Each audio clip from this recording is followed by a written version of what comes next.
નમસ્કાર વિદ્યાર્થી મિત્રો, હું કેતન મોલિયા તપોવન સાયન્સ એકેડેમીમાં તમારું હાર્દિક સ્વાગત કરું છું. આજે આપણે 11 સાયન્સ ભૌતિક વિજ્ઞાન ચેપ્ટર નંબર 5 ગતિના નિયમો એમાં આગળ આપણે અભ્યાસ શરૂ કરીશું. ઓકે, ચાલો નેક્સ્ટ દાખલો છે. દોરીના એક છેડે બાંધેલા 0.25 કિલોગ્રામ દળના, તો ચલો આપણે એમ આપેલા છે, એમ ઇક્વલ ટુ 0.25 કિલોગ્રામ દળના પથ્થરને સમક્ષિતિજ સમતલમાં 1.5 મીટર ત્રિજ્યાના, એટલે આર આપેલા છે, 1.5 મીટર ત્રિજ્યાના વર્તુળમાં 40 રિવોલ્યુશન પર મિનિટ, એટલે ઓમેગા કહેવાય, કોણીય વેગ 40 ReV રિવોલ્યુશન પર મિનિટ. રિવોલ્યુશન એટલે પરિભ્રમણ, તો ઓમેગાને તમારે રેડિયન પર સેકન્ડમાં ફેરવવો પડે. તો એક પરિભ્રમણ એટલે 2π રેડિયન. તો આને શું કરું હું, 2π વડે ગુણી દઉં એટલે 2π રેડિયનના છેદમાં મિનિટ એટલે 60 સેકન્ડ. બરાબર, 60 વડે ભાગી નાખો એટલે શું થઈ જશે, તે રેડિયન પ્રતિ સેકન્ડમાં ફરી જાય. તો ઓમેગા આટલું જે કેલ્ક્યુલેશન છે એ થશે 4.1867 રેડિયન સેકન્ડ ઇનવર્સ. જરા ચેક કરી લેજો. બરાબર, ચાલો દોરીમાં તણાવ કેટલું હશે, ચલો તણાવ બળ ગોતવાનું છે. બહુ સિમ્પલ.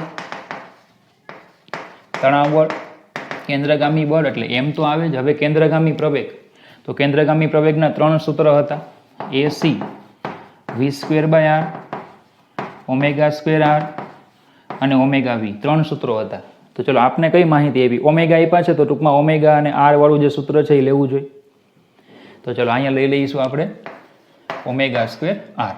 તો T ઇક્વલ ટુ, ચલો દળ છે 0.25, ω² એટલે 4.1867 નો વર્ગ અને ત્રિજ્યા છે 1.5. તો T મળી જશે તમને 6.573 ન્યૂટન. હવે એવું કહે છે કે જો દોરીમાં મહત્તમ તણાવ 200 ન્યૂટન હોય, ટી મેક્સિમમ 200 ન્યૂટન, દોરી મહત્તમ 200 ન્યૂટન જેટલું તણાવ ખમી શકે, તો મહત્તમ ઝડપ કેટલી એમ. એટલે આપણે જે પથ્થર છે એને કેટલા મહત્તમ ઝડપથી તમે ગતિ કરાવી શકો, દોરી છે એ મહત્તમ 200 ન્યૂટનનું તણાવ સહન કરી શકે છે. બરાબર, તો સેમ આ જ સૂત્ર લેવાનું કે T equal to M V²/r લઈ લઈએ. આમાં T equal to M V²/r. તો ચલો એના પરથી ટી મેક્સિમમ, કારણ કે આપણે વેગ ગોતવાનો છે ને, વેગ ગોતવાનો છે એટલે કાં તો ω v વાળું લેવું પડે, કાં V²/r વાળું લેવું પડે. તમારી પાસે આર છે ને ઓમેગા છે, કોઈ પણ લઈશું ચાલે. ટી મેક્સિમમ એમ V² મેક્સિમમ/r. તો V² maximum equal to T maximum ગુણ્યા r ના છેદમાં m.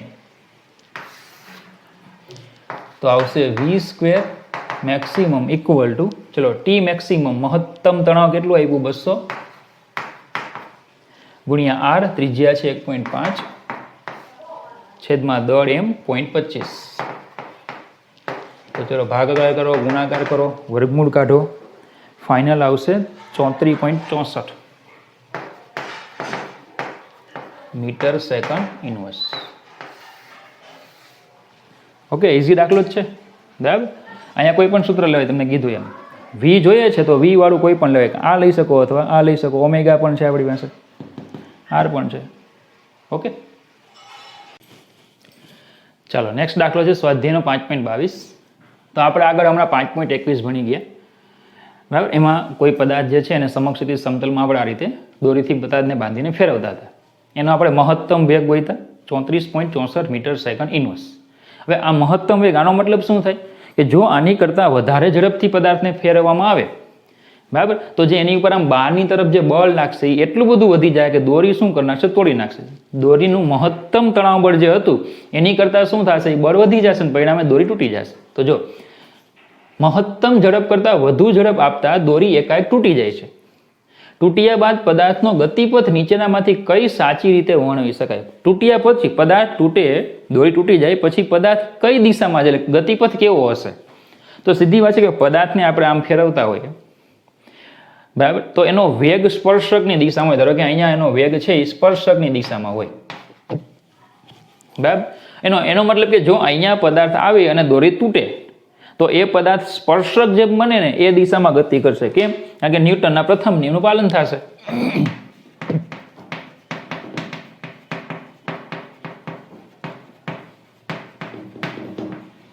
ન્યૂટનનો જે પ્રથમ નિયમ છે એ પ્રથમ નિયમનું પાલન કરશે. પદાર્થ ઉપર જે દિશામાં બળ લાગે છે પદાર્થ એ દિશામાં ગતિ કરે. સ્થિર હોય તો સ્થિર અને ગતિ કરતો હોય છે તો અચળ વેગી ગતિ ચાલુ રાખશે.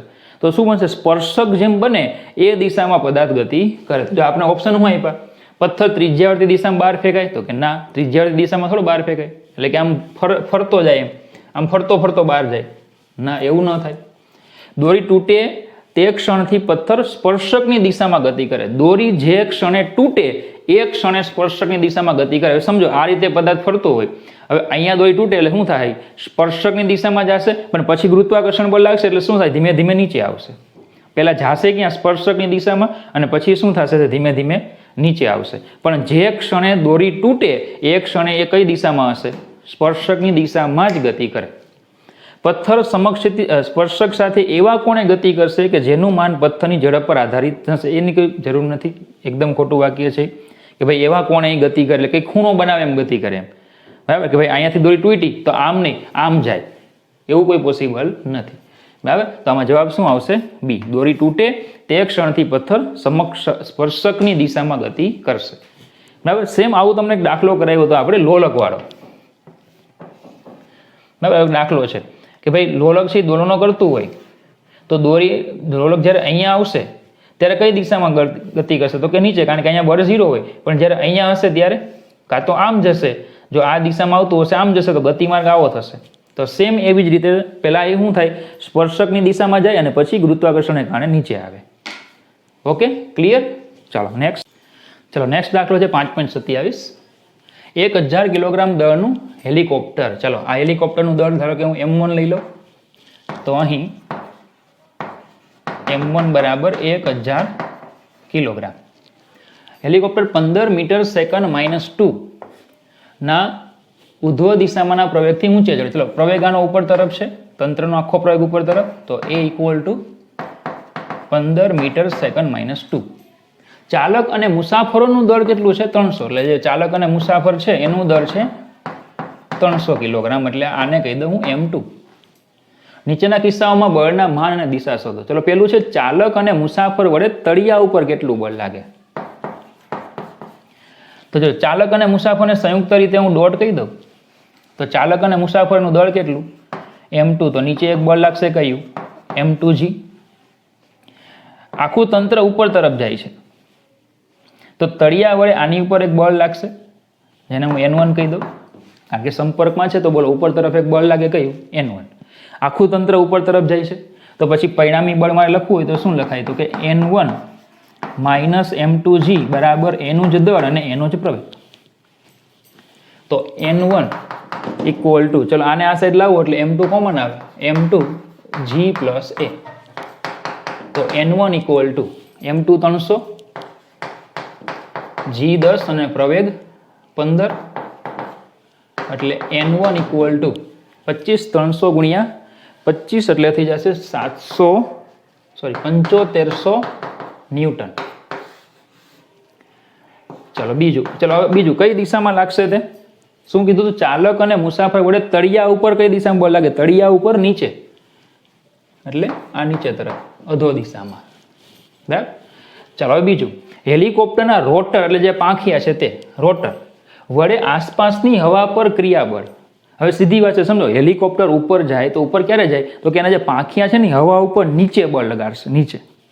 એટલે હવા એની પર ઉપર તરફ, પાંખિયાની જો વાત કરીએ ને તો પાંખિયા ઉપર તરફ બળ લાગશે, જેને આપણે ડાયનેમિક લિફ્ટ કહેવામાં આવે, જેની ડિટેલમાં ચર્ચા આપણે જ્યારે તરલ ભણશું, હવાનું મિકેનિક્સ, એરોનોટિક્સને લઈને જે કંઈક પ્રશ્નો છે એ બધું આપણે ચેપ્ટર નંબર 10 માં આવશે, ફ્લુઇડ મિકેનિક્સ. એમાં આપણે હવા વિશે ભણશું. તો રોટર હવા પર નીચે બળ લગાડે તો હવા રોટરની ઉપર તરફ બળ લગાડશે અને પરિણામે જે પ્રવેગ મેળવે છે. તો હવે આખું તંત્ર તમે લઈ લો, આ આખું સંયુક્ત તંત્ર લઈ લો તો ટોટલ દળ કેટલું? તો કે M1 + M2. ચલો ઉપર તરફ કયું બળ લાગે? તો કે F લિફ્ટ અને નીચે કયું બળ લાગશે તો કે m1 પ્લસ m2g અને તંત્ર જાય છે ક્યાં ઉપર તો ચલો શું લખાશે તો કે F lift minus m1 plus m2g equal to એનું જ દળ અને એનો જ પ્રવેગ.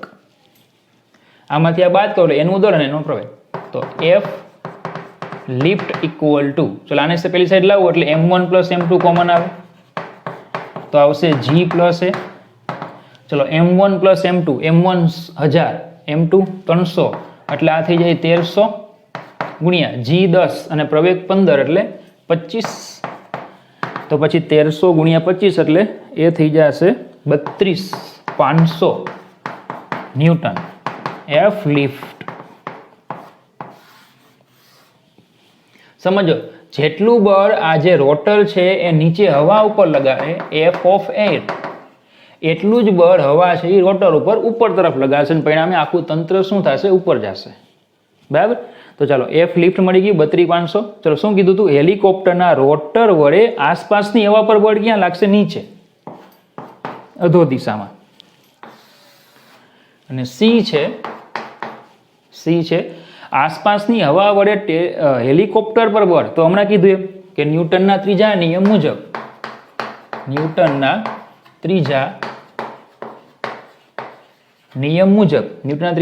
મુજબ તો કે F air equal to F of lift પણ વિરુદ્ધ દિશામાં હોય પણ મૂલ્યો બેના સેમ હોય તો F of air equal to 32500 newton પણ કઈ દિશામાં લાગશે તો કે ઉપર. આ નીચે લગાડે તો પેલું ક્યાં લાગશે ઉપર. બધે ખબર પડે. ફરીથી જો પેલામાં શું છે કે ભાઈ આ જે વ્યક્તિઓ છે એમની વડે તળિયા ઉપર કેટલું બળ લાગે તો ચલો વ્યક્તિ એટલે ખાલી m2 દળ m2g તો ઉપર n1 લાગે તો તળિયા ઉપર લાગતું બળ લેવું હોય તો પ્રવેગી ગતિ છે ઉપર તરફ તો n1 માંથી m2g બાદ થાય તો n1 એટલું પરિણામી લાગે. એટલે શું થાય કે ખરેખર m2g લાગવું જોઈએ પણ ઉપર તરફ n1 બળ લાગે છે ને પ્રવેગ છે એને પ્રવેગ છે તો પછી n1 કયું લેવું પડે પરિણામી લેવું પડે. નકર તો સીધું જો સ્થિર હોત ને તો n1 બરાબર m2g પણ પ્રવેગી ગતિ છે એટલે પરિણામી લઈને ગણવું પડે. બરાબર ચલો હવે આ રોટર છે એ હવા પર નીચે તરફ બળ લગાડશે પરિણામે એને ડાયનેમિક ફોર્સ ઉપર તરફ મળશે. ડાયનેમિક ફોર્સ વિશે આપણે ચર્ચા એ ફ્લુઇડ મિકેનિક્સમાં છે. તો ચલો ટોટલ આખું તંત્ર લઈ લો તો દળ m1 પ્લસ m2 ઉપર તરફ ડાયનેમિક લિફ્ટ મળે છે નીચે લાગે છે m1 પ્લસ m2g ઉપર જાય છે તો આ બળ મોટું હોય તો આમાંથી આને બાદ કરો એટલે એનું દળ અને એનો પ્રવેગ. F લિફ્ટ મળી ગયા ક્યાં લાગે નીચે તો એરનું ક્યાં લાગે ઉપર. બોલે ખબર પડી. ઓકે ચલો નેક્સ્ટ દાખલો છે સ્વાધ્યાયનો 5.33 40 કિલોગ્રામનો એક વાંદરો. તો ચલો વાંદરાનું દળ આપ્યું છે કે અહીં m બરાબર 40 કિલોગ્રામ. એક દોરડું કે જે મહત્તમ 600 ન્યૂટનનું તણાવ ખમી શકે છે એટલે T મેક્સિમમ આપ્યા છે આપણને 600 ન્યૂટન. આનો અર્થ શું થાય કે જો તણાવ 600 કરતાં વધી જાય તો દોરડું તૂટી જાય એમ તેના પર ચડે છે એટલે કે ચડે છે ઉપર અથવા નીચે એમ તો નીચેનામાંથી કયા કિસ્સામાં દોરડું તૂટી જશે તો તમને 4 ઓપ્શન આપ્યા છે એમાંથી તમારે ચર્ચા કરવાની કે દોરડું કેમાં તૂટી જાય. તો ચલો વાંદરાનો બ્લોક ડાયાગ્રામ ખાલી લઈ લઈએ કે ભાઈ ધારો કે આ દોરડું અને આ ધારો કે વાંદરો. બરાબર બ્લોક ડાયાગ્રામ ખાલી લીધો જ ભાઈ બહુ ડિટેલિંગ સાથે જવાની જરૂર નથી. તો કયા કયા બળ લાગતા હોય એક mg અને બીજું લાગશે આમ તણાવ બળ. ક્લિયર આટલું. ચલો હવે પહેલા ઓપ્શન એ લઈએ. ઓપ્શન એમાં એમ કીધું કે ભાઈ વાંદરો 6 મીટર સેકન્ડ -2 નો પ્રવેગ એ ઇક્વલ ટુ 6 મીટર સેકન્ડ -2 ના પ્રવેગથી ઉપર ચડે છે. પ્રવેગ ઉપર હોય તો હવે તમારે સમીકરણ બનાવવાના છે તણાવ બળ ગોતવાનું. જો તમે તણાવ બળ 600 કરતાં વધી જાય તો એ કિસ્સામાં દોરડું તૂટી જાય. બરાબર તો ચલો આ કિસ્સામાં શું થાય ઉપર જાય છે તે જોજો. હવે તો આ કિસ્સામાં એ ઉપર જાય છે પ્રવેગ ઉપર તરફ છે. ચલો ઉપર કયું બળ લાગે T નીચે લાગે mg તો જાય ક્યાં ઉપર તો T મોટું હોય તો T minus mg equal to એનું દળ અને એનો પ્રવેગ. તો T equal to mg plus a તો T ઇક્વલ ટુ m બરાબર 40 g 10 પ્રવેગ એનો 6 એટલે T બરાબર 40 ગુણ્યા 16 40 ગુણ્યા 16 એટલે 640 ન્યૂટન. તો જો તણાવ બળમાં કેટલું આવ્યું 640 ન્યૂટન જ્યારે છે કેટલું મહત્તમ 600 તો માટે T is greater than T maximum હોવાથી દોરડું તૂટી જાય છે. પણ હવે આપણે પ્રોબ્લેમ એ છે કે આ મેથડમાં બીજા બધા ઓપ્શન તમારે ચેક કરવા પડે કે ધારો કે ડબલ ટીક તો નથી ને, પ્રવેગ 4 હોય, 4 મીટર સેકન્ડ માઇનસ 2 એ equal to 4 metre second minus 2 નીચે તરફ. ચલો હવે પ્રવેગ ક્યાં છે? નીચે તરફ. તો નીચે mg લાગે, ઉપર ટી લાગે, જાય નીચે એટલે mg મોટું, mg માઇનસ ટી એટલે એનું જ દળ અને એનો જ પ્રવેગ. તો T equal to M G minus A, T equal to M કેટલા 40, જી 10, પ્રવેગ 4, બરાબર. તો 40 ગુણ્યા 6 એટલે એ થઈ જશે 240. તો માટે T is less than T maximum હોવાથી દોરડું તૂટે નહીં. સી, વાંદરો 5 મીટર સેકન્ડ ઇનવર્સના વેગથી, એટલે વેગ આપ્યો છે આ વખતે v, 5 મીટર સેકન્ડ ઇનવર્સના નિયમિત ઝડપથી ઉપર ચડે છે, ઉપર જાય છે. હવે વાંદરો 5 મીટર સેકન્ડ ઇનવર્સના નિયમિત ઝડપ એટલે એવી ઝડપ કે જેમાં પરિણામી બળ 0 થાય. એનો મતલબ કે ટી બરાબર mg. તો ટી બરાબર 40 ગુણ્યા 10, 400 ન્યૂટન. ચલો શું આવ્યું આમાં? T is less than T maximum હોવાથી દોરડું તૂટે નહીં. બીજી એક વાત જણાવું કે વાંદરો ખાલી એમને લટકી રહીએ ને તોય ટી બરાબર mg લેવાય. કેમ? કારણ કે તમને એવું કીધું છે યંત્રશાસ્ત્રમાં અચળ વેગી ગતિ અને સ્થિર અવસ્થા બંને સમતુલ્ય છે. કેમ? કારણ કે બંનેમાં પરિણામી બળ 0 હોય. તો ધારો કે એમાં એવો ઓપ્શન આપ્યો હોય કે વાંદરો છે એ દોરડા ઉપર સ્થિર છે તો તૂટે કે નહીં? તો ન તૂટે. કેમ? દોરડા ઉપર સ્થિર હોય તોય ટી બરાબર mg જ લેવાય અને નિયમિત ઝડપ હોય તોય ટી બરાબર mg જ લેવાય. ઓકે, ચલો ડી, વાંદરો દોરડા પર ગુરુત્વાકર્ષણની અસર હેઠળ લગભગ મુક્ત પતન કરે. ચલો મુક્ત પતન કરે, નીચે તરફ જાય તો પ્રવેગ g જેટલો હોય, બરાબર. તો ચલો મુક્ત પતન કરે છે તો a બરાબર g એટલે કે 10 મીટર સેકન્ડ માઇનસ 2 અને જાય ક્યાં? નીચે. નીચે mg લાગે, ઉપર ટી લાગે, જાય નીચે, મતલબ કે પરિણામી બળ એટલે mg માઇનસ ટી એટલે એનું જ દળ અને એનો જ પ્રવેગ. તો T equal to mg minus ma, એ કેટલા? g જેટલા જ. તો બોલો આ થઈ ગયું 0. તો તણાવ કેવું? 0. તો માટે T is less than T maximum હોવાથી દોરડું તૂટે નહીં. બોલજો ખબર પડી આટલી? તો આ જે મેથડ તમને કરાવી ને, આ મેથડ છે ને રૈવાજિક મેથડ છે. રૈવાજિક મેથડ એટલે રિવાજ મુજબની મેથડ જે મોટા ભાગના શિક્ષકો કરાવે છે, બરાબર. આટલું બધું તમારે ન ગણવું હોય, બરાબર, અને તમારે એક વ્યાપક જવાબ લાવવો હોય તો તમે જો આ રીતે ગણી શકો તો વ્યાપક મેથડ. પહેલા તો તમે એટલું ચેક કરો કે વાંદરો અહીંયા સ્થિર લટકી શકે કે નહીં. જો વાંદરો ત્યાં સ્થિર હોય અથવા તો નિયમિત ગતિ કરતો હોય તો ટી ઇક્વલ ટુ mg હોય, જે હમણાં આપણે આગળ વાત કરી, ટી ઇક્વલ ટુ mg વાળું એટલે 400 ન્યૂટન. એટલે એટલું ફાઇનલ થઈ ગયું કે તે ત્યાં સ્થિર લટકી શકે. મતલબ કે સ્થિર પણ રહી શકે અને નિયમિત ગતિ પણ કરી શકે. મતલબ કે તમારો આ જે છે નિયમિત ઝડપ વાળો, બરાબર, એમાં તો દોરડું કોઈ દિવસ તૂટે નહીં. એટલે સી તો નીકળી ગયો, દોરડું કોઈ દિવસ તૂટે નહીં. હવે હું પ્રવેગ ગોતી લઉં કે મહત્તમ કેટલા પ્રવેગથી એ ઉપર ચડે. સીધી વાત છે, સમજો. ઉપર જે ચડશે ને ત્યારે એ બળ નીચે લગાડશે. એટલે વાંદરો ઉપર જ્યારે ચડવાનો હોય ને, ઉપર ચડતો હોય ને પ્રવેગી ગતિ, ત્યારે જ શક્યતા છે કે દોરડું તૂટે. નીચે ઉતરતો હોય ત્યારે કંઈ દોરડું તૂટવાની શક્યતાઓ નથી. પડે ખબર? તો ઉપર જ્યારે જતો હોય ત્યારે દોરડાને નીચે ખેંચે કે નહીં? નીચે ખેંચશે, બરાબર. તો સમજો કે ધારો કે ઉપર તરફ બળ લાગે છે ટી મેક્સિમમ, મહત્તમ તણાવ લઈ લઈએ. વાંદરો ગતિ કરે છે ઉપર એ જેટલા પ્રવેગથી. તો જો શું લખાશે હવે? ઉપર ગતિ થાય તો ટી મેક્સિમમ માઇનસ mg બરાબર ma. બોલો ખબર પડે તો હું a ને કરતા બનાવું તો t maximum minus mg by m લખાય. તો ચલો t મેક્સિમમ કેટલા આવ્યા 600 માઇનસ mg આપણે ગણ્યા કેટલા થયા 400 અને દળ કેટલું છે એનું 40. તો a બરાબર 200 ભાગ્યા 40 કેન્સલ થાય તો a બરાબર 10 મીટર સેકન્ડ માઇનસ 2. એ કેટલા મળશે માફ કરજો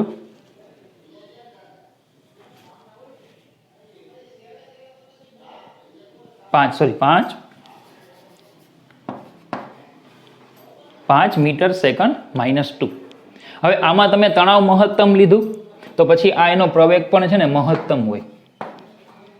મતલબ કે વાંદરો જે છે એ મહત્તમ 5 મીટર સેકન્ડ માઇનસ 2 ના પ્રવેગથી બરાબર ઉપર ચડી શકે છે, દોરડું તૂટે નહીં.